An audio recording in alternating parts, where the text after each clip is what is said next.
Astaghfirullah. Bismillahirrahmanirrahim.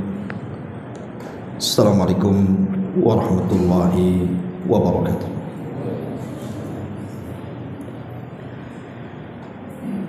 Alhamdulillah wassalatu wassalamu ala rasulillah wa ala alihi wa sahbihi wa mawala wa la hawla wa la quwwata illa billahi wa ba'd. Alhamdulillah, segala puja dan puji hanya milik Allah subhanahu wa ta'ala. Salawat dan juga salam tahdiahkan kepada Rasul kita Nabi besar Muhammad sallallahu alaihi wa ala alihi wasallam. Kita lanjutkan kajian kita, masih membahas kitab Tauhid dan masih menjelaskan tentang seputar tabarruk, meminta berkah dengan pohon, batu, dan yang semisalnya.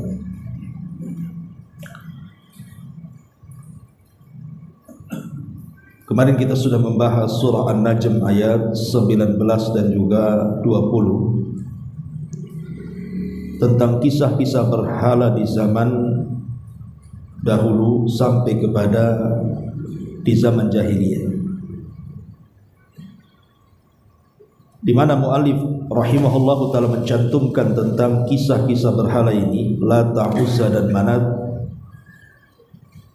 karena orang-orang jahiliyah menganggap bahwa berhala-berhala itu mendatangkan kebaikan.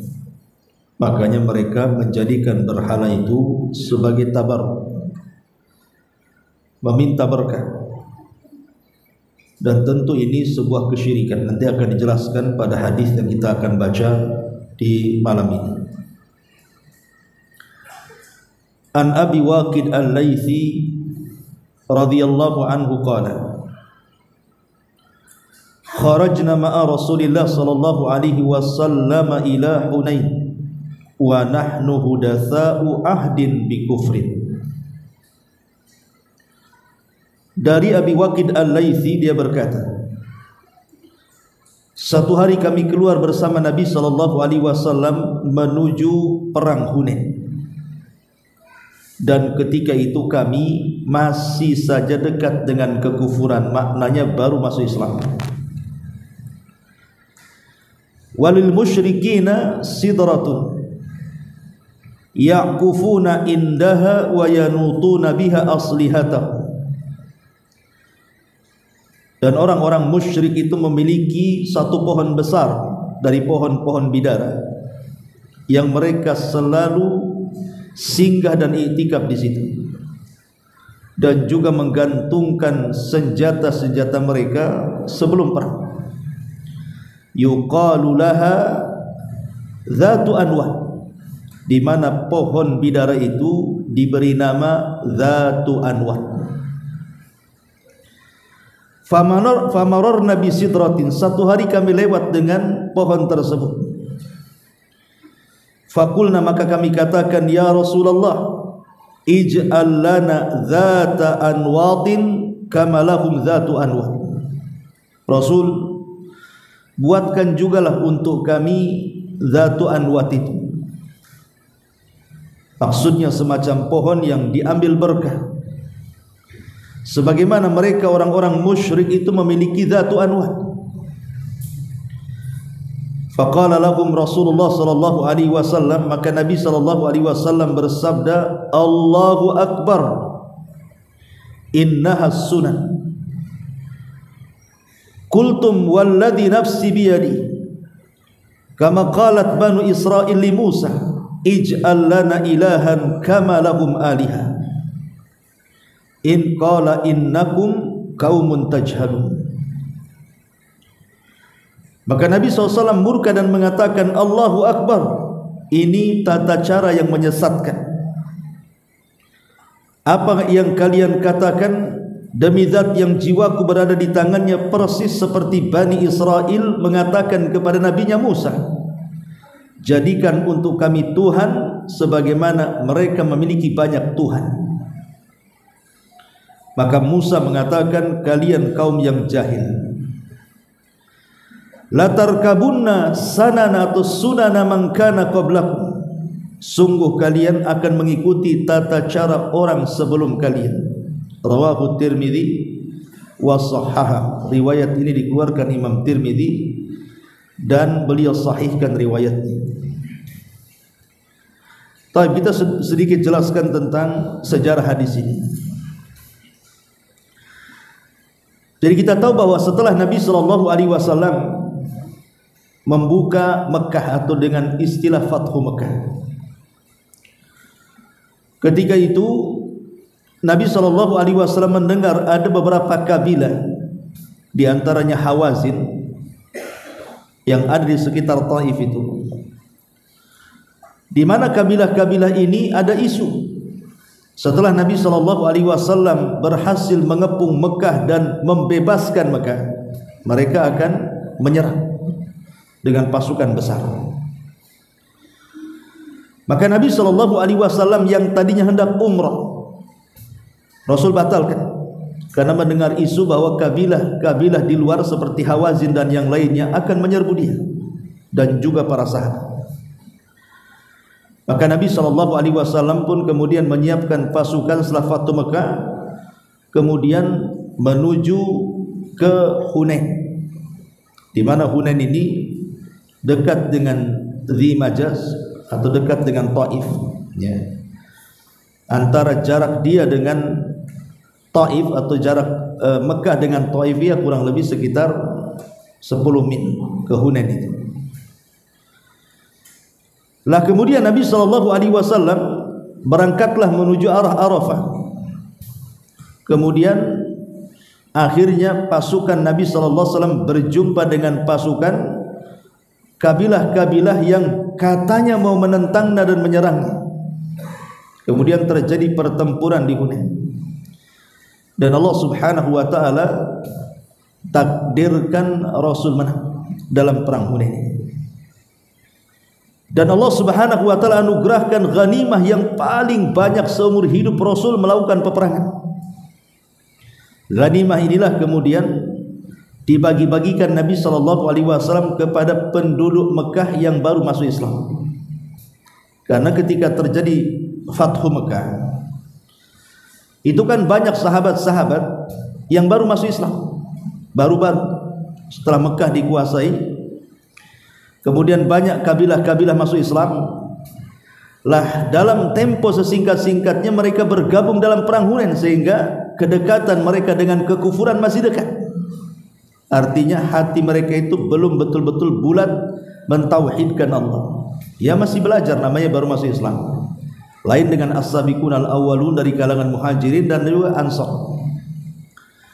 Lah dalam perjalanan Nabi SAW dari Mekah menuju Hunain itu, rupanya para sahabat lewat di sebuah pohon. Dulu pohon itu diagungkan orang-orang musyrik, namanya Dzatu Anwar.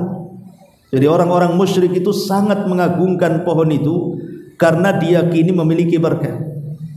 Karena berhala-berhala di zaman jahiliyah itu ya nyembah pohon, batu dan yang semacamnya. Jadi adalah beberapa para sahabat itu yang baru masuk Islam, baru bergabung dalam peperangan, dan mereka juga baru masuk Islam. Mereka berhenti di pohon itu. Kemudian terkenang di masa jahiliyah bahwa dulu orang-orang jahiliyah kalau hendak perang, maka mereka akan menggantungkan pedang-pedang mereka atau senjata-senjata mereka di pohon itu, dengan sebuah keyakinan pohon yang berkah itu akan mentransfer kekuatan dan akan memenangkan peperangan. Itu keyakinan. Makanya kemudian mereka mengatakan di hadapan Nabi SAW, Rasul, cobalah engkau buat juga pohon seperti ini, biar kami sebelum perang itu bisa menggantungkan pedang-pedang kami dan kami mendapatkan kepercayaan tentang kemenangan perang, karena sudah ada berkah dari pohon itu. Maka Nabi SAW marah ketika itu, karena ini masalahnya bukan masalah ibadah, tapi ini sudah mencakup masalah akidah. Sahabat biasa terkadang melakukan kesalahan, Tapi dalam konteks ibadah Nabi SAW terkadang tidak emosi, tidak marah. Seperti ada Arab Badui yang masuk ke masjid kemudian kencing dalam masjid. Semua sahabat emosi dan marah. Tapi Nabi SAW dengan tenang dan lembut menasihati orang yang kencing dalam masjid itu. Akhirnya kemudian si Badui yang kencing di masjid itu karena takjub dengan kelembutan Rasul mendoakan dengan doa, Allahumma arhamni wa Muhammadan wa la tarham minhum ahada. Ya Allah, rahmati aku dan Muhammad saja, jangan kau rahmati orang-orang yang melotot kepadaku, tuh katanya. Maka Rasul mengatakan, engkau sudah menyempitkan yang luas, katanya. Rahmat Allah itu luas, jangan disempitkan kau dan aku saja. Artinya Nabi SAW lembut, karena ketika itu penyimpangan dalam bab ibadah saja, tidak menjadikan orang keluar dari Islam. Tapi dalam konteks ini, walaupun yang minta kepada Rasul itu adalah hudatsau ahdin bi kufrin, artinya orang yang baru masuk Islam. Biasanya Rasul kalau kepada orang yang baru masuk Islam kan lembut. Makanya banyak para sahabat itu kalau berperkara kemudian mereka melakukan kesalahan, mereka menganggap, duhai aku sekiranya baru masuk Islam. Seperti kasusnya Usama. Ketika dia membunuh orang yang mengucapkan kalimat la ilaha illallah, Rasul marah dan mengatakan, aqatalta man qala la ilaha illallah. Usama, engkau sudah membunuh orang yang mengucapkan la ilaha illallah ya? Kau tahu Usama? Tidak wahai Rasul, aku membunuh karena dia takut pedang, bukan karena ingin masuk Islam. Kata Rasul, apakah engkau sudah belah dadanya sehingga kau tahu isi hatinya? Ya Usama, bagaimana dengan kalimat la ilaha illallah? Nanti pada hari kiamat dia akan menuntutmu di hadapan Allah. Apa kata Usama? Ketika melihat kemarahan Rasul, dia mengatakan, duhai kiranya aku baru masuk Islam, katanya. Sebab kalau orang masuk Islam itu jarang dimarahi Nabi. Tapi kasus ini beda. Nabi SAW marah ketika para sahabat meminta, yang baru-baru masuk Islam itu meminta sebuah pohon untuk diambil berkahnya. Akhirnya Nabi SAW mengatakan, Allahu Akbar, Allahu Akbar, Allah Maha Besar. Apa yang kalian minta itu persis seperti Bani Israel meminta sesuatu kepada Musa Nabi mereka. Ij'al lana ilahan kama lahum aliha. Wahai Musa, buatlah untuk kami sebuah patung, sebuah Tuhan, sebagaimana mereka banyak Tuhan. Lah, Nabi Musa alaihi salatu wassalam sebenarnya baru saja menyeberangkan mereka, menyeberangkan dari Laut Merah. Ketika mereka dikejar-kejar Fir'aun, kemudian mata mereka juga masih menyaksikan bagaimana Fir'aun ditenggelamkan. Artinya baru saja mereka mendapatkan nikmat Allah, dibimbing Nabi-Nya. Baru saja diselamatkan, kemudian lewat di sebuah tempat, di situ pula memang tempat itu para penyembah berhala. Tiba-tiba mereka mengatakan kepada Musa, ya Musa, ij'al lana ilahan kama lahum aliha. Wahai Musa, jadikan untuk kami Tuhan sebagaimana orang-orang itu banyak Tuhannya. Masa kita satu saja Tuhannya? Musa marah dan mengatakan, innakum qaumun tajhalun, kalian itu betul-betul kaum yang jahil. Sudah dapat hidayah mau sesat pula kalian. Lah Nabi SAW mengingatkan para sahabat, jangan seperti Bani Israel yang meminta sesembahan selain daripada Allah Subhanahu wa taala, akhirnya terjerumus kepada kesyirikan. Tapi Rasul mengatakan, la tarkabunna sanana man kana qablakum. Sungguh kalian satu saat akan mengikuti tata cara umat sebelum kalian. Inilah global daripada makna hadis Abi Waqid Al-Laythi radhiyallahu anhu. Baik, kita akan ambil beberapa hikmah dari hadis ini. Yang pertama, hadis ini mengajarkan kepada kita tentang tahdzir minasyirki. Kita diperingatkan untuk jauh-jauh dari kesyirikan. Karena terkadang kita ini menyangka sesuatu itu bisa mendekatkan diri kita kepada Allah, menyangka sesuatu itu baik bagi kita, boleh jadi mungkin dapat pahala banyak dan kebaikan. Rupanya bisa saja sesuatu itu justru menjauhkan kita dari Allah dan menjerumuskan kita kepada kesyirikan. Seperti yang banyak hari ini dilakukan orang-orang awam. Mereka berziarah ke kuburan, Bahkan sebagian orang-orang yang di kuburan, bisnis kuburan pula dia. Masuk kuburan aja pakai tiket. Ada tuh kuburan-kuburan keramat itu kalau masuk pakai tiket. Istilahnya bisnis kuburan jadinya kan. Lah orang-orang yang masuk kuburan ini bukan hanya setakat ziarah kubur kan gitu. Tapi lebih daripada itu mereka meminta-minta di kuburan. Meminta-minta berkah di kuburan, meminta-minta macam-macam di kuburan itu. Ada yang i'tikaf di situ, ada yang tawaf di situ, ada yang berkurban di situ, macam-macam. Lah dalam pikiran orang-orang awam ini kan rata-rata mungkin perbuatan itu bagi mereka sebuah berkah. Makanya rela mereka menabung untuk ziarah ke makam-makam terkadang. Karena ada sebuah keyakinan mereka akan mendapatkan kebaikan di situ kan. Lah ada orang-orang itu yang tertipu dengan angan-angannya. Itulah makanya Allah Subhanahu wa taala berfirman, "Qul hal unabbiukum bil akhsarina a'mala." Maukah kuhabarkan kepada kalian amalan yang paling rugi, kata Allah. Alladzina dhalla sa'yuhum fil hayatid dunya wa hum yahsabuna annahum yuhsinuna sun'a. Mereka orang-orang yang sia-sia amalannya tapi masih menyangka saja mereka di atas kebaikan. Pada amalnya sia-sia, tapi mereka menyangka masih di atas kebaikan. Dan kalau diperingatkan, kita pula yang disalahkan. Kalau kita peringatkan kepada mereka, tidak boleh meminta-minta di kuburan, itu sebuah kesyirikan. Mereka yang menyalahkan kita. Padahal jelas-jelas bahwa perbuatan itu berbau kesyirikan. Makanya yang pertama di sini at-tahdhiru minasyirki. Yang pertama. Yang kedua, bayanu anna tabarruka bil asjari wal ahjari wal wuquf 'alaiha wa ta'alluqu biha. Atau bayan anna tabarruka bil asjari wal ahjari wal wuquf 'alaiha wa ta'alluqa biha minasyirki alladhi waqa'a fi hadhihi al ummah. Wa anna man waqa'a fihi fahuwa tabi'un li tariqil yahudi wan nasara, tarikun li tariqi Nabi sallallahu alaihi wasallam.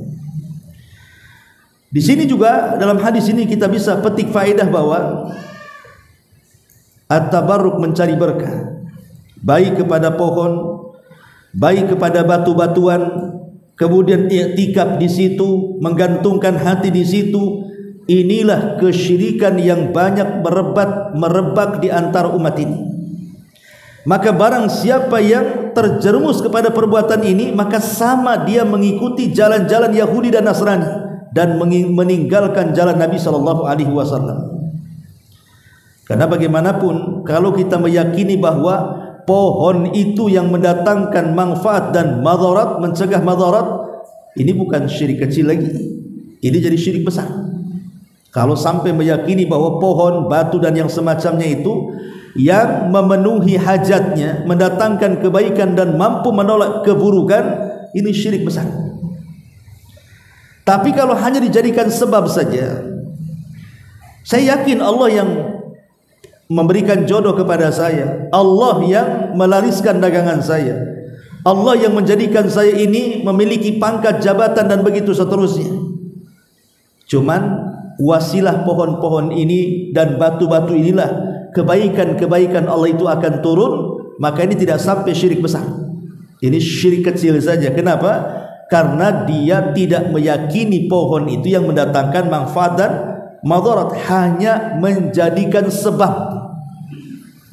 Dan dalam kaidah tauhid sering saya ulang-ulang, man ja'ala sababan ma laisa bisababin fahuwa syirkul asghar.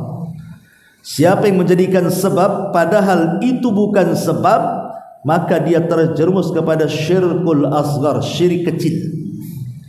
Jadi kalau hanya menjadikan sebab, syirik kecil saja. Tapi kalau tidak menjadikan sebab tetapi objek permintaan manfaat dan mencegah madarat, itu namanya syirkul akbar. Ma'asyiral muslimin yang dimuliakan Allah Azza wa Jalla, ini yang kedua. Yang ketiga, annal ibrata bil ma'ani wa laysa bil alfaz. Bahwa sebuah pelajaran itu diambil dari kandungan makna, bukan dari lafaz. Ketika Nabi SAW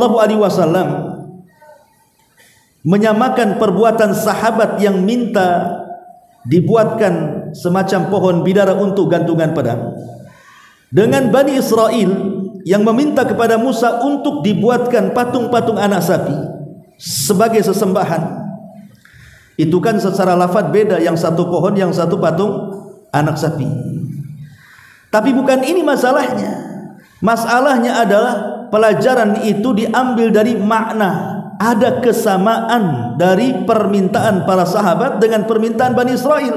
Sama-sama meminta sesuatu selain daripada Allah Subhanahu wa ta'ala untuk diambil manfaat dan mencegah madarat. Itu masalahnya. Barang itu apa saja terserah. Mau pohon apa, mau batu apa, mau gua apa, mau gunung apa gitu kan. Tapi kalau inti kandungannya sama, meminta berkah yang tidak ternaskan di situ ada berkah, itulah yang terlarang. Bisa syirik besar, bisa syirik kecil, tergantung keyakinan.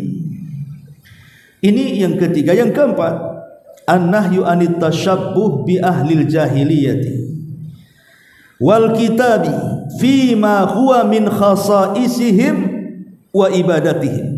Di sini ada larangan. Tidak boleh seseorang itu tasyabuh, menyerupai orang-orang jahiliyah dan ahli kitab terhadap kekhususan mereka dan ibadah-ibadah mereka. Jadi dianggap tasyabuh itu kalau kita meniru kekhususan dan ibadah mereka. Tapi kalau keumuman ya tidak dianggap tasyabuh. Seperti umpamanya kita pakai baju koko, mereka pakai baju koko umum, tidak tasyabuh. Ya. Tapi umpamanya antum memakai baju Santa Claus umpamanya kan, itu kan tidak umum. Hanya memakai baju itu kan pada ritual-ritual tertentu saja mereka kan. Ketika ada perayaan baru mereka pakai. Lah kalau kita kemudian menggunakan pakaian itu disebut tasyabuh karena ini kekhususan namanya. Jadi tasyabuh itu dalam kekhususan dan juga dalam ibadah-ibadah mereka. Ma'asyiral muslimin yang dimuliakan Allah Azza wa Jalla. Kemudian juga yang kelima, himayatu janabi tauhid wa saddu dzara'i syirki. Dalam kisah Abi Waqid Al-Laitsi ini ada faedah tentang pentingnya menjaga tauhid dan juga menyediakan hal-hal sebelum terjadinya, menyediakan payung sebelum hujan, menyediakan hal-hal yang bisa melindungi dari kesyirikan sebelum kejadian. Makanya belajar tauhid itu penting. Karena orang yang tidak paham tauhid pasti terjerumus kepada kesyirikan. Dan ilmu tentang tauhid itu bagian daripada syadud dari'ah namanya. Kan antum ngaji di sini disebut syadud dari'ah. Sehingga tahu oh ini syirik, ini enggak. Ini tauhid, ini yang tidak, dan begitu seterusnya. Kemudian juga dalam hadis juga ini ada faedah yang sangat bagus sekali, bahwa hadis ini min a'lamin nubuwatihi, ada tanda-tanda kenabian, di mana Nabi SAW mengatakan apa? La tarkabanna atau la tarkabunna sanana man kana qablakum. Kelak kalian akan mengikuti tata cara umat sebelum kalian. Dan shadaqa Rasulullah. Lihat hari ini umat Islam yang mereka melakukan syahadat setiap habis salat, mereka bertahlil la ilaha illallah, tapi kelakuan mereka masih seperti umat sebelum mereka, datang ke kuburan meminta-minta, datang ke tempat-tempat keramat meminta-minta, percaya dengan dukun, tangkal dan yang semacamnya. Kalau mereka bukan umat Islam, terserah hantam saja, nggak ada urusan kami. Tapi ternyata yang melakukan ini adalah umat Islam. Yang lebih parah lagi, mengaku bahwa ini ajaran Islam, baik yang datang ke dukun ataupun yang jadi dukun, bahwa ini adalah dukun Islam karena penampilan Islam. Lah yang datang ke dukun juga sama kan gitu. Lah ini kan parah, mengatasnamakan Islam untuk kesyirikan namanya. Ma'asyiral muslimin yang dimuliakan Allah Azza wa Jalla. Baik, kita akan masuk apa korelasi hadis ini dengan bab. Karena kan bab ini bicara masalah tabarruk, mencari berkah. Ikhwan, sebenarnya tabarruk, mencari berkah itu ada dua macam. Ada yang disyariatkan, ada yang dilarang. Jadi tabarruk, mencari berkah itu ada dua macam. Ada yang disyariatkan, artinya dibolehkan, ada yang dilarang. Dan tabaruk sendiri yang disyariatkan itu bermacam-macam. Saya contohkan, seseorang bertabaruk dengan perkara-perkara syar'i yang maklum, seperti mencari berkah dengan Quran. Mencari berkah dengan Quran masyru', karena Quran sendiri memang diberkahi Allah. Allah mengatakan, kitabun anzalnahu ilaika mubarakun. Al-Quran kami turunkan kepadamu ya Muhammad, di dalamnya penuh dengan berkah. Jadi kalau kita umpamanya mengambil berkah dari Al-Quran itu sesuatu yang masyru', seperti umpamanya dia mengambil pahala dari bacaannya, karena setiap orang yang membaca Al-Quran itu satu hurufnya 10 kebaikan. Berarti ketika dia membaca Quran dengan niat mengambil pahala dalam setiap satu huruf 10 kebaikan, itu sedang mencari berkah, itu artinya. Ataupun mamanya menjadikan Al-Quran itu sebagai obat dengan cara diruqyahkan, tentu ruqyah yang syar'i. Itu juga bagian daripada tabaruk, mencari kebaikan Quran. Ataupun mamanya dengan Al-Quran kita meminta kepada Allah untuk mengangkat derajat kita. Karena memang Allah Subhanahu wa taala lewat lisan Rasul mengatakan, innallaha yarfa'u bihadzal kitaba aqwaman. Terkadang Allah angkat beberapa kaum itu dengan Quran. Ya. Dan banyak lagi. Seseorang itu tabaruk, seperti mamanya antum membaca Al-Quran surah Al-Baqarah di rumah dengan harapan tidak ada setan dan mengusir setan. Itu juga bagian daripada tabaruk, mencari kebaikan namanya. Itu namanya tabaruk dengan Quran, itu tabaruk syar'i. Atau dengan seseorang umpamanya mencari ilmu atau berdoa dan yang semacamnya, itu juga bagian dari tabaruk, mencari kebaikan. Kayak antum dari rumah nih, datang ke Nurul Hidayah, kemudian duduk di majelis ilmu dengan niat, saya ingin ketika datang di majelis ilmu malaikat menaungi saya, malaikat mendoakan saya, malaikat mengampunkan dosa-dosa saya, dan ketika saya pergi dari majelis taklim selesai, Allah ampuni dosa-dosa saya. Lah, itu sesuatu yang syar'i. Jadi ada niat gitu ya, datang ke majelis taklim itu untuk mencari berkah. Karena tidak semua orang yang datang ke majelis taklim itu cari ilmu, tapi ada juga yang memang ingin mencari keberkahan majelis. Makanya jangan malas hadir di majelis taklim, ya, karena di situ banyak berkahnya. Kemudian juga contoh yang lain, umpamanya mencari berkah dari makanan. Seperti apa? Umpamanya ketika Anda makan ini, kemudian setelah makan kata Nabi SAW, falyul'ikuha, hendaklah menjilat-jilat makanan yang tersisa di jari jemari tangan kita. Kemudian Nabi SAW berikan alasannya. Kenapa? Karena kalian tidak tahu di mana berkah makanan itu. Apakah di makanan yang tersisa di jari jemari, ataukah makanan yang ada di piring yang sudah kita makan? Kan kita tidak tahu. Karena kita tahu tidak berkahnya di mana, makanya yang di tangan pun kita jilat. Ya. Bahkan kalau di pesantren itu, ingat saya masih dulu itu, nampannya aja dijilat anak-anak pesantren itu. Mungkin kalau antum buat kayak gitu mungkin tak jadi makan. Tapi memang seperti itu, itulah ajaran sunnahnya seperti itu. Ataupun umpamanya tabaruk dengan tempat, seperti umpamanya tempat-tempat yang jelas-jelas diberkahi, ya, Mekah, di situ ada Masjidil Haram, di situ ada Masjid Nabawi. Atau antum ke Palestina, di situ ada Masjid Aqsa. Atau di Madinah ada Masjid Quba. Kita boleh mencari berkah di tempat-tempat yang memang di situ dianggap berkah. Karena orang yang sholat di Masjidil Haram sama dengan 100.000 kali sholat. Orang yang sholat di Masjid Nabawi sama dengan 1000 kali sholat. Kalau di Masjid Aqsa sama dengan 500 dan riwayat 250 kali sholat. Tapi kalau di Masjid Quba, karena Rasul SAW pernah singgah di situ, kemudian sholat di situ, dan Nabi SAW menganggap itu tempat yang penuh dengan kebaikan. Ya. Atau namanya tabaruk dengan zait, dengan minyak zaitun. Umpamanya kita jadikan obat minyak zaitun itu. Nah, itu juga bagian mencari berkah, atau dengan habbatus sauda, atau dengan air zam-zam dan begitu seterusnya. Lah tabaruk seperti ini disyariatkan, tidak ada masalah. Lah yang dilarang adalah tabaruk syirki, mencari berkah dan di dalamnya ada kesyirikan. Ya seperti tadi, datang ke tempat-tempat yang menurut Al-Quran dan Sunnah di tempat itu tidak ada berkahnya. Ngapain kita datang ke situ? Quran tidak menyebutkan itu berkah, hadis Nabi tidak mengatakan itu berkah, tiba-tiba kita mengatakan itu berkah. Nah, ini kan namanya tabaruk yang salah. Makanya dulu di zaman Umar bin Khattab radhiyallahu an, Umar itu pernah menyuruh menebang pohon yang dulu di masa Nabi dijadikan tempat bai'atul ridwan.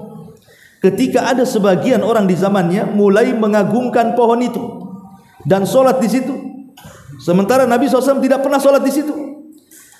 Maka ketika Umar melihat kok ada orang-orang yang mulai mengagungkan pohon itu, sholat di situ, khawatir Umar lama-lama nanti orang minta pula kepada pohon. Maka sama Umar ditebang tuh pohon itu. Padahal itu pohon bersejarah kan. Itu pohon bersejarah, kenapa ditebang Umar coba? Itu namanya syaddud dari'ah, supaya ketika sudah tidak ada pohon itu, tidak ada lagi orang yang datang ke pohon itu kan. Sebab setan itu kan cerdas. Boleh jadi pertama itu hanya ya datang nengok, itu generasi pertama masih tahu hukum. Bisa saja generasi keduanya setan datang lagi, bisa saja mereka disuruh untuk menyembah pohon itu, dan itu sudah terjadi. Ya.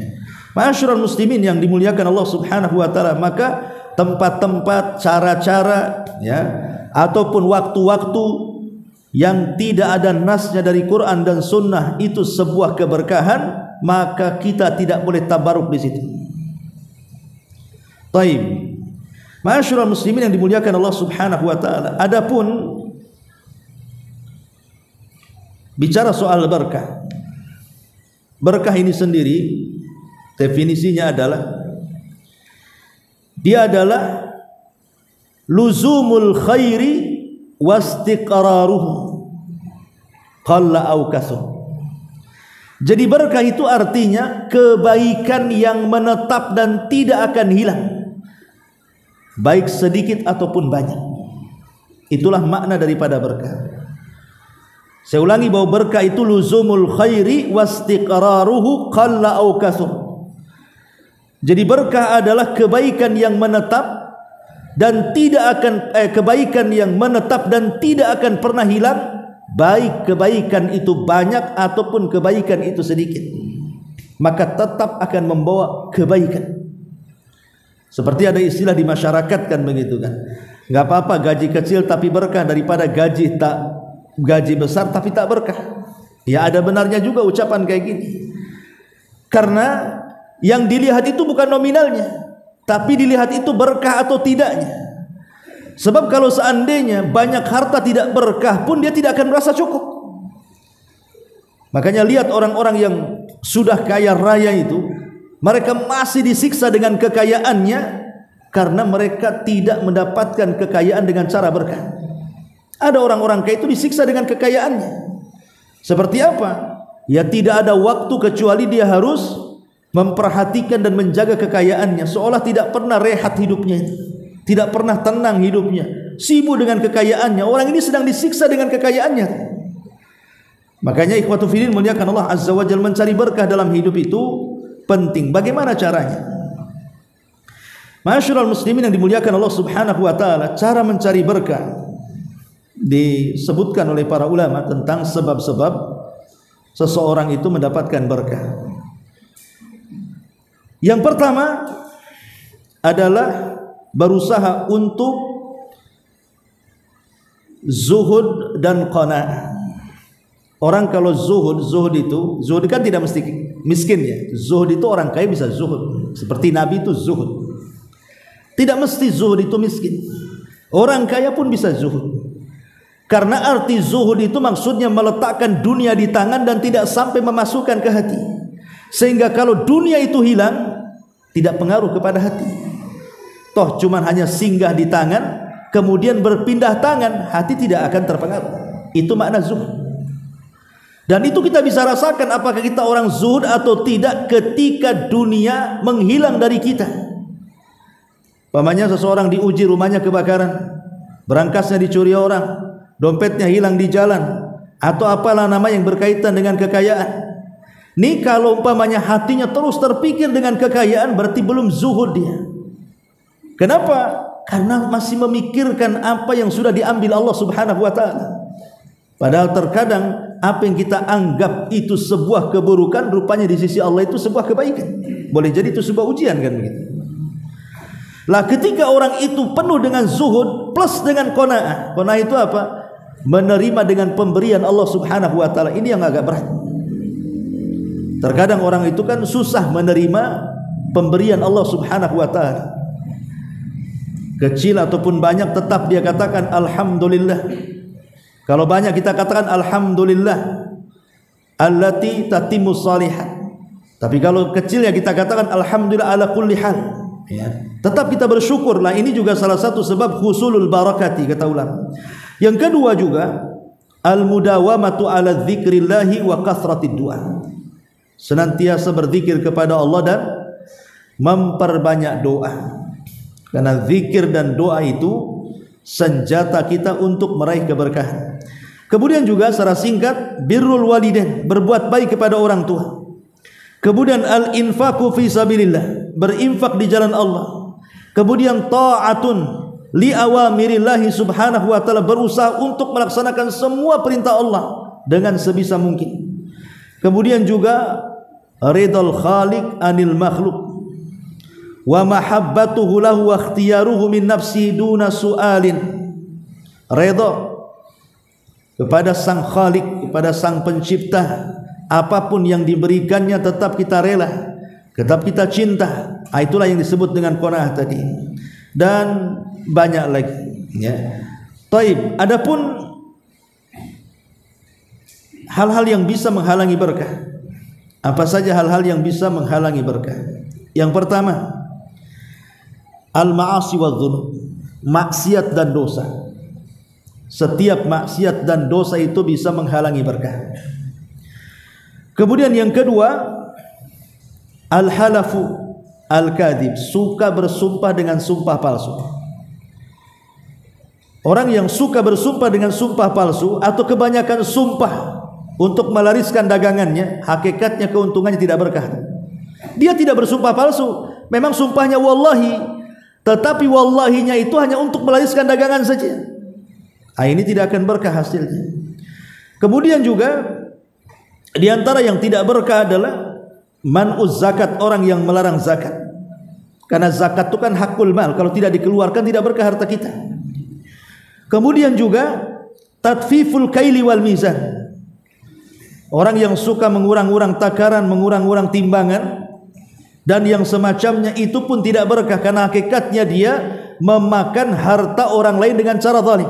Terkadang memakan harta anak yatim, terkadang memakan harta orang miskin. Karena yang namanya pemberi dan penjual itu kita tidak tahu siapa dia. Bisa saja dia orang miskin, bisa saja dia fakir, seorang fakir, bisa saja dia seorang yatim. Kita tidak tahu. Makanya orang-orang yang suka menukar-nukar mengurang-urang takaran dan timbangan, dan juga turunannya, seperti mamanya orang bekerja, dia tidak sebagaimana syarat-syarat di awal. Dia mencuri waktu, bosnya tidak ada, tidur mamanya, atau malas-malas gitu ya. Atau belum waktunya dia pulang, sudah berkahan yang Allah Subhanahu wa ta'ala akan turunkan. Termasuk juga infakul khabith minal mal wa tasadduq birradi, berinfak dengan sesuatu yang orang sendiri tidak mau menerimanya. Dia berinfak dengan barang-barang yang kita sendiri sebenarnya sudah tidak mau, dan orang itu juga tidak layak diberikan pemberian itu. Maka kalau berinfak itu yang bagus. Bukan Allah mengatakan innallaha jamil yuhibbul jamal, Allah itu indah, suka yang indah-indah. Kalau infak yang orang lain saja tidak mau menerimanya, maka itu bagian daripada ketidakberkahan. Dan banyak lagi. Tapi intinya bahwa, kembali kepada tema, bahwa hadis ini mengajarkan kepada kita tentang tauhid, bahwa berkah itu tidak diraih kecuali datang dari Allah.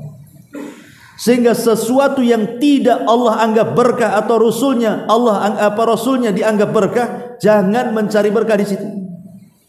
Contoh umpamanya di masyarakat itu kan kadang-kadang kita lagi viral kan tentang masalah nasab ini. Nasab yang sampai kepada Nabi SAW dari nasab Ba'alwi itu kan viral, sampai kepada macam-macam pemberitaan itu, sampai ke jual beli kuburan tadi. Jadi ada beberapa kuburan itu dianggap kuburan wali, padahal nggak ada isinya kuburan itu. Jadi kuburan itu nggak ada orangnya dalam kuburan itu, hanya dibentuk kuburan kemudian ditulisi bahwa ini wali fulan atau wali Allah. Kemudian orang berbondong-bondong dari mana-mana karena ada cerita yang dibuat-buat di situ. Bahwa ini wali lah, bahwa ini begini-begini, punya karamah, mukjizat dan yang semacamnya. Akhirnya kemudian orang-orang berbondong-bondong ke situ mencari berkah. Seandainya pun kita katakan memang itu kuburan wali, kita tidak syak lagi itu kuburan wali. Seandainya, apakah kemudian kita boleh mencari berkah di situ? Tidak boleh, karena tidak ada para sahabat Nabi SAW setelah meninggalnya Rasul datang ke kuburan Nabi, umpamanya meminta-minta ke kuburan Nabi, iktikaf di kuburan Nabi, kemudian juga menyembelih sesuatu di kuburan Nabi. Tidak ada dilakukan para sahabat, para tabi'in, para tabi'in. Tidak ada generasi terbaik yang mereka datang ke kuburan Nabi. Itu kuburan Nabi jelas-jelas Pak ya. Mereka hanya datang ke kuburan Nabi itu hanya untuk mengucapkan salam saja. Berziarah ke kuburan Nabi, mengucapkan salam, tidak lebih daripada itu. Tapi lihat orang-orang awam yang datang ke Mekah untuk umrah atau haji, ketika mereka menyempatkan masuk ke Raudhah, apa yang terjadi?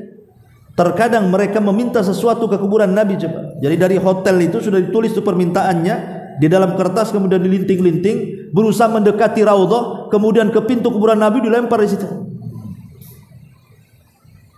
Celakanya belum sampai dibuka sudah disapu tukang sapu. Tidak sampai itu, tidak sempat dibaca. Ya. Bahkan contoh saja ketika tawaf. Antum lihatlah ketika tawaf itu kan sekarang ada siaran langsung. Ketika seseorang itu mencium atau mengusap, itu hanya disyariatkan di Hajar Aswad saja, karena memang itu ada syariatnya. Ya, Nabi SAW memang mencontohkan, makanya Umar bin Khattab radhiyallahu mengatakan ketika mencium Hajar Aswad, "Innila a'lamu annaka hajarun la tadhur wa la tanfa." Hei, engkau ini hanya batu, ku tahu, kata Umar, tidak mendatangkan manfaat dan juga madarat. Falaula anni ra'aitun nabiyya sallallahu alaihi wasallam qabbalaka ma qabbaltuka. Kalau bukan karena aku melihat Rasul mencium kamu, ngapain aku cium kamu, katanya. Itu otak secerdas Umar saja. Dia tidak mencium Hajar Aswad kecuali karena Rasul menciumnya. Tapi hari ini yang dicium itu bukan Hajar Aswad saja. Ketika orang berdesak-desakan tidak bisa mencium, meraba Hajar Aswad, sasarannya apa? Makam Ibrahim. Makam Ibrahim tahu? Nah, tidak ada syariat makam Ibrahim dicium, dipeluk, diusap-usap, kemudian kainnya di situ, dimintai sesuatu. Ini kan salah mencari berkah Anda ini. Mekah ini kan tempat yang mustajab. Bukankah ketika Anda tawaf, Anda ketika kita hendak umroh dari mikot menuju Mekah itu apa kata-katanya coba? Labbaik Allahumma labbaik, labbaik la syarika lak labbaik. Lihat, ini talbiyah tauhid. Ketika berangkat itu loh, kita sudah bertalbiyah, mentauhidkan Allah Subhanahu wa taala, memenuhi panggilan Allah. Ketika kita sedang tawaf, dia buat kesyirikan pula di situ. Meminta sesuatu kepada benda-benda yang ada di sekitar Ka'bah. Tidak semua syariat umroh itu harus diraba, harus dicium, harus dipeluk. Hanya Hajar Aswad saja memang ada syariatnya di situ. Itu pun bukan karena Hajar Aswad itu memiliki manfaat. Artinya mendatangkan manfaat dan mencegah sebuah madarat kan. Kita melakukan mencium dan meraba Hajar Aswad itu karena Rasul mencium dan meraba, gitu saja. Tidak lebih daripada itu. Coba bayangkan ya. Ini salah mencari berkah namanya. Makanya kalau ingin betul-betul mendapatkan berkah saat mencari berkah itu, yang jelas-jelas saja di situ ada berkah berdasarkan Quran dan Sunnah. Memang tempat itu berkah dan bisa diambil berkahnya. Seperti air Zam-Zam, itu kan jelas. Ya, air Zam-Zam berkah. Kalau anda kebetulan di sana, kan bisa kita di Mekah itu tiap masuk masjid kita minum, berdoa di situ. Itu jelas-jelas berkah tuh. Lah yang jelas-jelas berkah tidak dilakukan, yang jelas-jelas tidak berkah pula disibukkan pula di situ. Ya, ini yang terjadi di tengah-tengah kaum muslimin. Wallahu a'lam. Subhanakallah bihamdika asyhadu an la ilaha illa anta astaghfiruka wa atubu ilaik. Allahu taala alam. Assalamualaikum warahmatullahi wabarakatuh.